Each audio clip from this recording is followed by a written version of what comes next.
दोस्तों इतना तो आपको पता ही होगा कि प्राचीन चीजों की खोज करना कोई आसान काम नहीं होता, लेकिन इसके बावजूद भी दुनिया भर के आर्कियोलॉजिस्ट अपनी पूरी ताकत लगाकर ऐसी चीजों को खोजते हैं।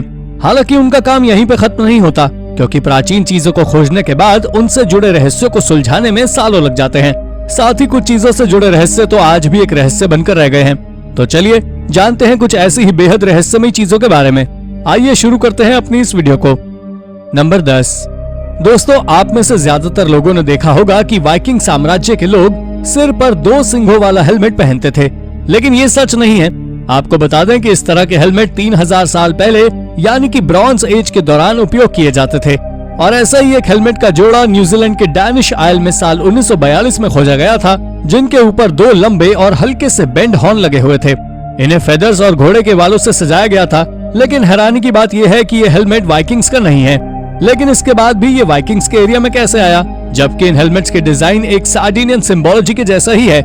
एक्सपर्ट्स का मानना है कि ये हेलमेट स्कैंडिनेविया और मेडिटेरेनियन के बीच आज से 3000 साल पुराने रिश्ते को दर्शाता है, लेकिन हिस्ट्री में इनके कनेक्शन का कोई सबूत नहीं। फिर कैसे कोई इन दोनों के बीच के कनेक्शन पर विश्वास कर लेगा, और इसी के चलते ये हेलमेट्स आज तक एक रहस्य बने हुए हैं। नंबर 9। कनेक्शन की ही बात करें तो हर्क्यूलिस गैटिटानस के टेम्पल भी ग्रीक और रोमन्स के बीच के कनेक्शन को दर्शाता है। आप जान ले कि इस टेम्पल का जिक्र ग्रीक और रोमन दोनों की ही माइथोलॉजी में किया गया है, और दिसंबर 2021 में इस टेम्पल को पानी के अंदर स्पेनिश कोस्ट के पास बे ऑफ काडीज में खोजा गया। दरअसल इस टेम्पल की खोज केवल लाइडर टेक्नोलॉजी के चलते ही संभव हो पाई है, जिसने बे ऑफ काडीज में एक पानी के अंदर एक ऐसा स्ट्रक्चर खोजा जो एंशिएंट डिस्क्रिप्शन से मिलता जुलता था। ये आज से करीब 2900 साल पुराना है। ऐसा माना जाता है कि ग्रीक और रोमन्स दोनों ही इस टेम्पल में भगवान हर्क्यूलिस से बड़े और भयानक युद्धों के लिए स्ट्रेंथ का वरदान मांगते आते थे। लाइडर टेक्नोलॉजी के अनुसार ये टेम्पल 984 फीट लंबा है और 492 फीट चौड़ा है। इसकी खोज अब तक सबसे विशाल टेम्पल की खोज की सूची में सबसे ऊपर है, लेकिन इसे आज तक कोई विजिट करने नहीं जा पाया है, इसीलिए ये एक रहस्य की गुत्थी में उलझा हुआ है।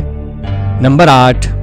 दोस्तों आपको बता दें कि इन बर्क-बार्क लेटर्स को शुरुआत में केवल एक मिथ माना जाता था, क्योंकि इसका उल्लेख ईस्ट स्लाविक मैन्युस्क्रिप्ट्स में कई जगह पर किया गया था। लेकिन ये सच होगा इस बात का अंदाजा किसी को नहीं था। पर दिसंबर 2021 में एक बर्क-बार्क लेटर को वेलिकी नोवगोरोड रशिया में खोजा गया है।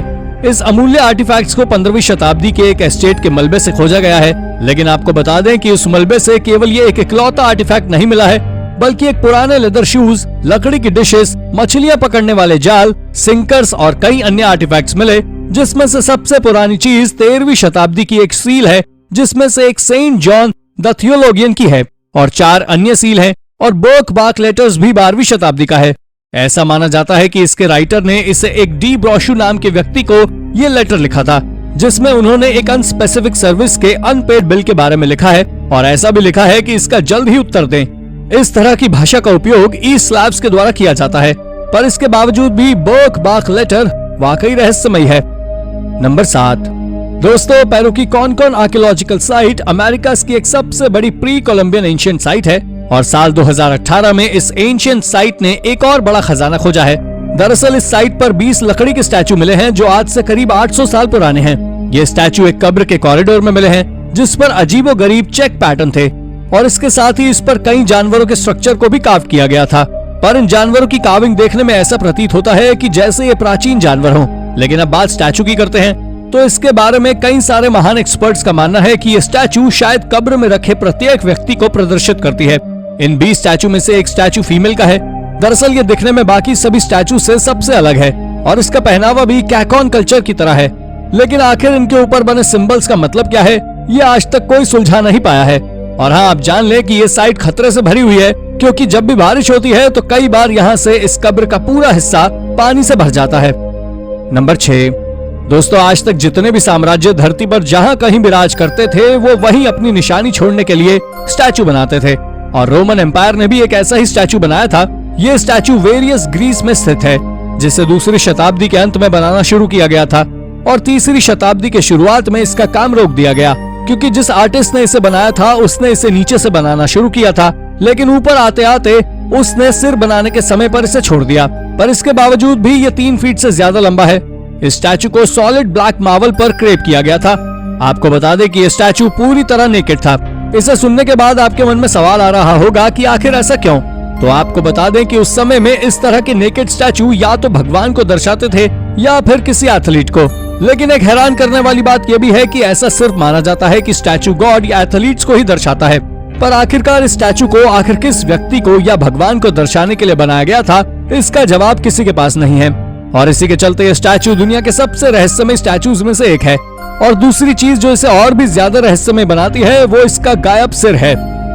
नंबर 5 दोस्तों, इजिप्शियन जर्मन मिशन के दौरान सोहग के टेल आट्रिबिस में करीब 13,000 क्ले टेक्स्ट खोजे गए हैं। ये क्ले टेक्स्ट बहुत अजीब हैं। इनमें डेमोटिक, हायरेटिक, कॉप्टिक, ग्रीक और अरबिक जैसी भाषा में कुछ हिसाब लिखा हुआ है।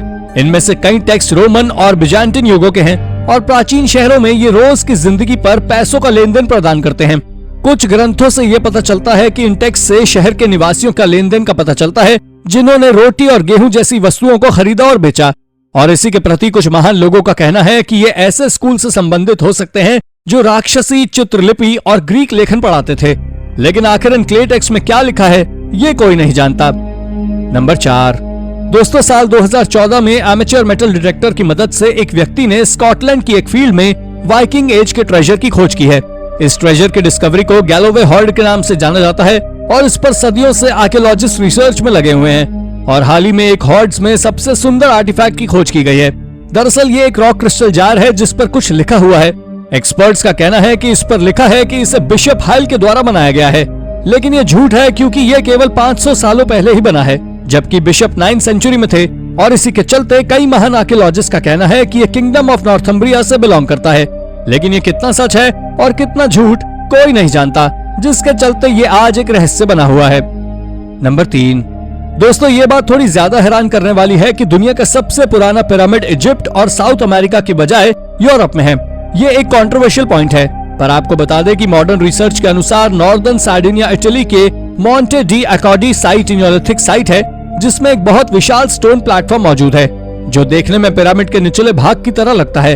और इसी कारण से बहुत से आर्कियोलॉजिस्ट इस बात को स्वीकार कर रहे हैं कि ये एक समय पर पूरा पिरामिड था।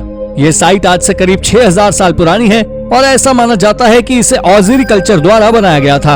ये स्टोन प्लेटफॉर्म 40 फीट लंबा और 25 फीट चौड़ा है। लेकिन आखिर ये क्या चीज है, ये आज तक कोई पता नहीं लगा पाया है।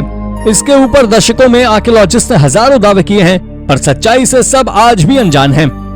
नंबर 2 दोस्तों, कई सदियों से ये बातें चली आ रही हैं कि होंडुरास के जंगल में बहुत ही प्राचीन और एक विशाल शहर छिपा हुआ है, जिसे lost city of monkey God के नाम के साथ साथ व्हाइट सिटी के नाम से भी जाना जाता है। लेकिन इसकी कोई तस्वीर नहीं है। अमेरिका में नेशनल ज्योग्राफी की टीम ने 500 साल बाद व्हाइट सिटी को ढूंढ निकाला है। इस शहर में बंदर देवता के रूप में रहा करते थे। इन्होंने इस व्हाइट सिटी को मध्य अमेरिका के होंडुरास में वर्षा वनों के जंगल में खोजा है। यहाँ बंदरों का एक विशाल मंदिर था जहाँ लोग पूजा करते थे। और हम एक भारतीय होने के हिसाब से देखें तो हम भी कई सदियों से वानर देवता के रूप में हनुमान जी की पूजा करते आ रहे हैं। लेकिन 2015 से पहले बहुत से लोगों ने इस बात पर विश्वास कर लिया था कि ये एक मिथ है।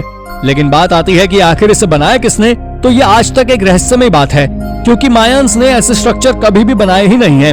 पर शायद आपको जानकर हैरानी होगी कि इसकी खोज के बाद भी इस सिटी तक जाने का रास्ता किसी को नहीं पता। नंबर 1 मैडागास्कर कोस्ट में पानी के नीचे के खोजकर्ताओं का कहना है कि उन्होंने कुख्यात 17वीं शताब्दी के स्कॉटिश समुद्री डाकू विलियम किड से संबंधित खजाने की खोज की है।